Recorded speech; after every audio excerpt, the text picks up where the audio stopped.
ಜೈ ಬಲೋ ಭಾರತ್ ಮಾತಾಕ್ಕೆ ಅಮ್ಮ ಗಟ್ಟಿಗೆ ಹೇಳಿ ನಮ್ಮ ಕೂತ್ಲಮ್ಮ అయ్యో ఏమమ్మ చూడ ఈ పది ఎంత సంతోషమైతా ఉందంటే మన ఆదినారాయణ ఎనిమిదినెల్ల సోలిపోయినప్పుడు ఎంత నొప్పిపడినో ఈ పది అంత సంతోషమైతా ఉంది మన మీ ఆడబిడ్డను చూసి జై బలా భారత్ మాతాకి కాంగ్రెస్ పార్టీకి కొత్తూరు మంజునాథ్కి ಏನು ಅಂತಾರಾಷ್ಟ್ರೀಯ ಮಹಿಳಾ ದಿನಾಚರಣೆ ಅಂಗವಾಗಿ ತಾಲೂಕಿನಾದ್ಯಂತ ಮತ್ತು ಮುಳಬಾಗಿಲು ಟೌನ್ ಸೇರಿಕೊಂಡು ಎಲ್ಲಾ ಮಹಿಳೆಯರು ಎಲ್ಲ ನಮ್ಮ ಪಕ್ಷದ ಘಟಾನುಘಟಿ ಮುಖಂಡರುಗಳು ಹಾಗೂ ಬ್ಲಾಕ್ ಅಧ್ಯಕ್ಷರುಗಳು ಪದಾಧಿಕಾರಿಗಳು ಕಾರ್ಯದರ್ಶಿಗಳು ಎಲ್ಲರಿಗೂ ನನಗೆ ಅವರಿಗೆ ಈ ಒಂದು ಸಭೆಗೆ ಏನು ಈ ದಿನಾಚರಣೆ ಸಭೆಗೆ ಇವರಲ್ಲ ಅವ್ರ ಬೆಂಬಲ ನಮಗೆ ಸೂಚಿಸಿರೋದ್ರಿಂದ ಅವರಿಗೆಲ್ಲರೂ ನಾವನ್ನ ಹೊಂದಿಸುತ್ತಾ ಏನ್ ನಮ್ಮ ಕಾಂಗ್ರೆಸ್ ಪಕ್ಷ ಏನು ಮಹಿಳಾ ದಿನಾಚರಣೆ ಮಾಡಬೇಕು ಅಂತೇಳಿ ಅನಿಸ್ತದಂತಂದ್ರೆ ಮೊನ್ನೆ ಒಂದು 8 ದಿವಸದಲ್ಲಿ ಕೊತ್ತೂರು ಮಂಜುನಾಥ್ ಮತ್ತು ಆದಿನಾರಾಯಣ ನಾವು ಒಂದು ಕಾರಲ್ಲಿ ಹೋದ್ವಿ.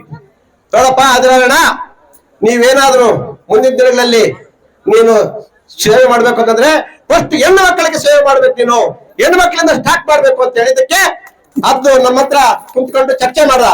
ಏನಂತ, ನಾನು ಮಹಿಳಾ ದಿನಾಚರಣೆ ಏನು ಇವತ್ತು 8ನೇ ತಾರೀಕು ಬಂತು, ಅವತ್ತಿನ ದಿನ ಮಹಿಳೆಯರಿಗೆ ನಾನು ಮಹಿಳಾ ದಿನಾಚರಣೆಗೆ ಅವರಿಗೆ ಅರ್ಶಿನ ಕುಂಕುಮ ಸೀರೆ ಕೊಡ್ಬೇಕು ಅಂತೇಳಿ ಅವ್ರನ್ನ ನೀವು ಕರ್ಸಕ್ಕ ನೀವೆಲ್ಲ ಅನುಕೂಲ ಮಾಡ್ಕೊಡ್ಬೇಕು ಅಂತ ನಮ್ಮ ಹತ್ರ ಎಲ್ಲ ಕೇಳಿದಾಗ ನಾವೆಲ್ಲಾ ಮುಖಂಡರುಗಳು ಸೇರಿ ಈ ಒಂದು ಸಭೆಯನ್ನ ಏರ್ಪಾಟ್ ಮಾಡಿದೀವಿ.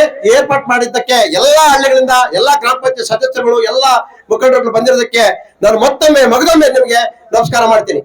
ಏನಿಲ್ಲ, ಇನ್ನೊಂದು ವಿಷಯ ಹೇಳ್ತೀನಿ. ಏನಾದ್ರೂ ಮಹಿಳೆಯರಿಗೆ ಸಬಲೀಕರಣ ಆಗ್ಬೇಕಾದ್ರೆ, ಮಹಿಳೆಯರಿಗೆ ಶಕ್ತಿ ಬರ್ಬೇಕಾದ್ರೆ ಅದು ನಿಜವಾದಂತ ಕಾಂಗ್ರೆಸ್ ಪಕ್ಷ.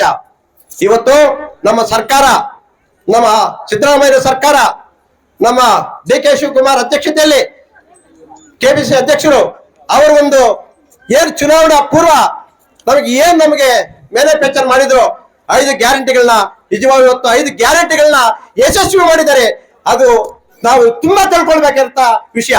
ಏನಂತಂದ್ರೆ 5 ಗ್ಯಾರಂಟಿ ನಿಮ್ಗೆಲ್ಲ ಗೊತ್ತಿರ್ತಕ್ಕಂಥದ್ದು.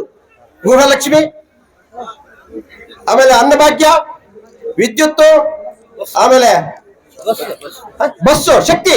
ಇವತ್ತು ನೀವೇನಾದ್ರೂ ಈ ಸಭೆ ಬರ್ಬೇಕಂತಿದ್ರೆ ನೀವು ಗಾಡಿಗಳಲ್ಲಿ ಬಂದಿರ್ಬೋದು, ಬಸ್ಗಳಲ್ಲಿ ಬಂದಿರೋ ಚಾರ್ಜಿನ ಕೊಟ್ಟಿರಲ್ಲ. ಈ ಒಂದು ಶಕ್ತಿನ ಕೊಟ್ಟಿರ್ತಕ್ಕಂಥದ್ದು ನಮ್ಮ ಕಾಂಗ್ರೆಸ್ ಸರ್ಕಾರ. ನಿಜವಾಗ್ಲೂ ಇವತ್ತು ಹೇಳ್ತೀನಿ, ಒಂದು ಮನೆಗೆ ಇದುವರೆಗೂ ಒಂದು ಬೆಕ್ಸಿಗೆ ನಿಮ್ಗೆ ಗೊತ್ತಿರ್ತದೆ, ನಾನು ಹೇಳ್ತಾರೆ ಇವತ್ತಿಗೆ 7 ಕಂತು ಬಂದಿದೆ. 14,000 ರೂಪಾಯಿ ಬಂದ್ಬಿಡ್ತು. ಅದು ಬಡವರಿಗೆ ತುಂಬತಕ್ಕಂತ ಕೆಲಸ ಮಾಡಿದ್ದಾರೆ. ನಾವು ಆ ಒಂದು ಸರ್ಕಾರ ಏನ್ ನಮಗೆ ಇದೆಲ್ಲ ಅನುಕೂಲ ಮಾಡಿಕೊಟ್ಟಿದೆಯೋ, ಇನ್ನು ಮುಂದಿನ ದಿನಗಳಲ್ಲಿ ಆ ಸರ್ಕಾರದ ನಾವು ಋಣ ತೀರ್ಸ್ಬೇಕಾಗ್ತದೆ ಅಂತ ಹೇಳ್ತಾ, ಏನ್ ಇವತ್ತು ನಿಮ್ಗೆ ನಮ್ಮ ಆದಿನಾರಾಯಣ ಅವರು ನಮ್ಮ ಹಬ್ಬದ ದಿವಸ, ಶಿವರಾತ್ರಿ ಹಬ್ಬದ ದಿವಸ ನೀವು ಮಹಿಳೆಯರು ಕರ್ಚಿ ಅವ್ರಿಗೆ ಅರ್ಶಿನ ಕುಂಕುಮ ಕೊಟ್ಟು ಅವ್ರಿಗೆ ನಾವು ಆಶೀರ್ವಾದ ಇದು ಮಾಡ್ಬೇಕು ಅಂತ ಹೇಳಿದಕ್ಕೆ ಬಹಳ ಸಂತೋಷ ಆಯ್ತು. ಇವತ್ತು ಹಬ್ಬದ ದಿವಸ ಜಾಸ್ತಿ ಮಾತಾಡೋದಿಲ್ಲ, ಜಾಸ್ತಿ ಮಾತಾಡುವಂತ ಸಭೆಗೆ ಬರುತ್ತೆ ಕಾಂಗ್ರೆಸ್. ಇನ್ನೇನು ಮುಂದಿನ ದಿನಗಳಲ್ಲಿ 1 ತಿಂಗಳಲ್ಲಿ ಲೋಕಸಭಾ ಚುನಾವಣೆ ಬರುತ್ತೆ, ಅವಾಗ ನೀವು ಮುಂದೆ ಬರ್ತೀವಿ. ನೀವೆಲ್ಲ ನಮ್ಗೆ ಆಶೀರ್ವಾದ ಮಾಡ್ಬೇಕಾಗುತ್ತೆ ಕಾಂಗ್ರೆಸ್ ಪಕ್ಷಕ್ಕೆ. ಯಾಕೆಂತಂದ್ರೆ ಮೊನ್ನೆ 8 ತಿಂಗಳಲ್ಲಿ ನಾವು ಸೋತಿದ್ದೀವಿ.